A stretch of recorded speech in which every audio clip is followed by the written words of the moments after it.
Okay, I'm going to show you something that I do in my classroom with my kids when it comes to the ED chunk at the end, because a lot of times whenever they come to the words, like the word look, they want to say looked, or they want to say liked. They don't want to say looked and liked, and because it just sounds really funny, they get very confused because the ED chunk does say 3 different sounds at the end. Like whenever I show these to my kids, I say sometimes, the ED chunk can say ed, what we're used to saying. Sometimes it can even say d, like in the word like in the word smelled, it'll say d at the end. Or sometimes it'll even make the t sound like in liked or looked. And so it makes it even harder to spell. And so I just made this sort for the kids. And what I do is I usually just take the cards, and the first time around I'll just show them a couple, and I'll read the word, and this says spilled. What do you hear at the end of spilled? Do you hear d? Or do you hear ed? Or do you hear t? Spilled. And they would say duh. Yes, and we would put it here. And then we would do a couple more together. This one is ended. What do I hear at the end of ended? Do I hear d, ed, or t? They would place it under ed. Yes. And then like the word looked. What do you hear at the end of looked?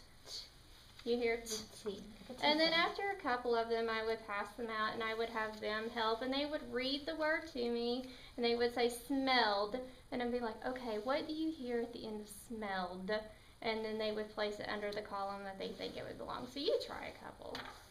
Yelled, planted, landed, packed, thrilled. And we have another one, rested. Under ed. Kicked. Under the t. Jumped. Under the t. Shouted. Under the ed. And liked. Under the t. And then we would go back and we would read all the words together. But whenever I do this with my students, I do notice that they do sometimes get confused on the ed and the d. They still think that it says ed. And so we have to go back and we have to really accentuate the ed at the end, because we don't want to say spilled, because that doesn't really make sense. So we go back and we'll either say spilled or we'll say spilled and say what sounds right to you. And then that's how sometimes we figure it out, because they get very confused on those, because they are kind of tricky. The T really does stand out on its own, but these two they do get confused about. I'd have kids that get confused about those. Yes. So I think this would help them. And it's very easy to make, very simple. And it's hands-on. Very hands-on. And we will even, after we do it the first day, I will take it up, and then the very next day, I scramble all the cards up, and the next day, all that I do is I just pass them out to each child, and they just go around the circle, and they do it on their own, and we just go back over it again. Could I put something like this in a center for them to practice since they've already learned this?